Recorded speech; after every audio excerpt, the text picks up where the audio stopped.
Ok, en este video vamos a hablar un poco sobre el significado de valores y variables. Se puede decir que valor es cualquier unidad de información que tenemos. Y digo cualquier unidad porque me refiero a que incluso se puede decir que es la porción mínima de información que podemos almacenar. Es decir, que es una pieza de información y es la unidad más pequeña de información. Ahora, a nosotros en programación, o en realidad en general, no nos sirve tener información sin poder almacenarla. Y es ahí donde entra en juego el concepto de variable. Una variable es la que te va a permitir almacenar esa información. La analogía más usada en este caso es ver una variable como si fuese una caja en la cual vos vas a guardar algo, en este caso información, y vas a poder ir a buscar a esa caja o a esa variable esa información cada vez que la necesites. A su vez, para recordar cuál es el contenido que vos guardaste en esa caja, le vas a poner un nombre. Entonces, vamos a nuestro archivo JS y vamos a escribir, por ejemplo, o vamos a declarar una variable.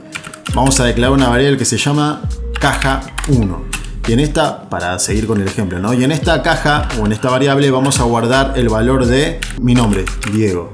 Entonces tenemos una variable que se llama caja 1, que tiene adentro una información, en este caso es una cadena de texto, ya vamos a hablar más acerca de los tipos de datos. En este caso tenemos una cadena de texto, la variable se llama caja 1 y repito, tenemos adentro una cadena de texto que dice mi nombre, Diego. Esto que vemos acá es lo que se llama declarar una variable. Le damos un nombre, ponemos igual y después vamos a escribir el contenido o cuál es la información que queremos que guarde. Puede ser una cadena de texto que se llame Diego o puede ser también un número, por ejemplo el 8. Entonces en este caso la caja 1 contiene el número 8. Let es la palabra que vamos a usar. Ya más adelante vamos a hablar de cómo podemos declarar una variable o las palabras reservadas que vamos a usar para hacerlo. Pero en este video solamente quiero que te quede claro el concepto de variable y de valores, ¿ok? El valor es en este caso 8. Hace rato era una cadena de texto. Pueden ser distintos tipos de valores, ¿ok? Bien, entonces yo acá tengo este dato. Si quiero, por ejemplo, poner console log, abro paréntesis y como te dije, ahora yo no necesito, si quiero, por ejemplo, imprimir mi nombre, escribir acá como hacíamos antes,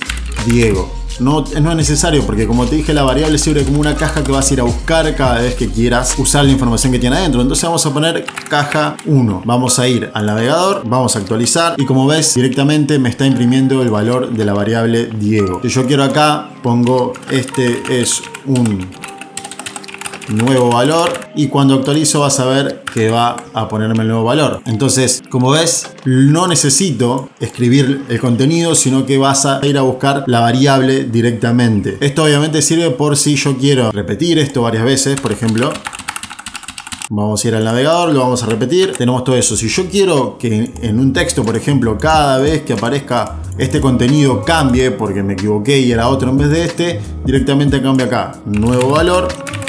Y automáticamente donde aparece la variable va a cambiar, ¿sí? Esa es una de las ventajas de las variables. Ahora vamos a hablar un poco sobre las convenciones a la hora de nombrar una variable. Como te dije, al declarar la variable tenés que nombrarla. Entonces tenemos acá el nombre, vamos a poner dos ejemplos. En primer lugar, hay una forma o una convención que se llama camel case, que es de la siguiente forma. Yo escribo, por ejemplo, nuevo valor. Mi variable se va a llamar nuevo valor. Esta forma de llamar la variable se llama camel case, ¿sí?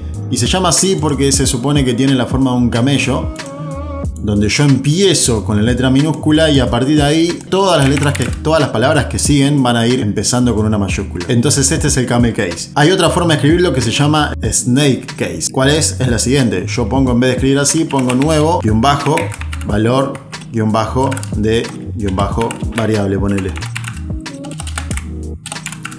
Entonces esta es otra forma, estas son convenciones, es decir, vos podés nombrar como quieras la variable, pero de alguna forma la gente está de acuerdo en que se escriben de esa manera o que se nombran con estos estilos o de esta forma que te estoy mostrando. Otra cosa a tener en cuenta es que por convención no se puede empezar a nombrar una variable con una letra mayúscula. Esto es solamente una convención, es decir, que si yo lo hago, por ejemplo acá, nueva variable, no me va a dar error, fíjate que no me da error. Si yo quiero ver esto, por ejemplo, pongo console log y escribo nueva variable o variable como puse, vamos a ir acá, actualizás y fíjate que no da error. Pero sin embargo, como te dije, una convención que no se nombran así porque en realidad en JavaScript se reserva este tipo de escritura para los objetos. Ya lo vamos a ver más adelante. Vamos a hablar de más reglas a la hora de nombrar una variable. No se puede nombrar una variable empezando con un número. Por ejemplo, yo acá pongo 8, vamos a poner 1 por poner primera, vamos a suponer que yo quiero nombrarlo así, y fíjate que acá ya el programa directamente me tira un error. Si yo quiero ir al navegador también el navegador me va a decir que hay un error en la línea 1, ¿ok? Entonces no se puede hacer de esa manera. Vamos a ir acá otra vez. Otra cosa a tener en cuenta es que no se pueden usar símbolos que no sean el guión bajo y el signo dólar, ¿sí? Es decir, solamente puedo usar letras, por ejemplo letras, números, guiones bajo y signos dólar. Eso es todo lo que puedo usar. Si yo pongo un guión medio, fíjate que ya me tira error. Si yo pongo un paréntesis, me tira error. ¿Sí? Entonces lo único que podemos utilizar para nombrar las variables son letras, números, signo de dólar y guión bajo. Otra cosa a tener en cuenta es que para nombrar una variable no se pueden utilizar palabras reservadas. Ya vamos a ver un montón de palabras reservadas por JavaScript, pero por ejemplo acá no podemos utilizar la palabra new. Fíjate que también me da error. O por ejemplo name. En el caso de name no te va a dar error, pero como te digo también es una especie de palabra reservada, así que te recomiendo que no la uses. Otra convención por ejemplo es utilizar palabras mayúsculas, o sea palabras enteramente escritas en mayúscula para nombrar variables que no van a cambiar, es decir que son constantes. Por ejemplo, si yo pongo pi, yo sé que el valor de pi no va a cambiar nunca, y le pongo como valor entonces a pi 3,1415, etc. Este valor no va a cambiar nunca, ¿ok? Entonces yo le pongo pi porque sé que este va a ser un valor constante. Otra cosa muy importante, repito, todo esto como convenciones, es que el nombre de la variable, como en este caso, tiene que ser descriptivo. Es decir, yo nombro la variable pi e inconscientemente me doy cuenta qué es lo que va a contener esa variable.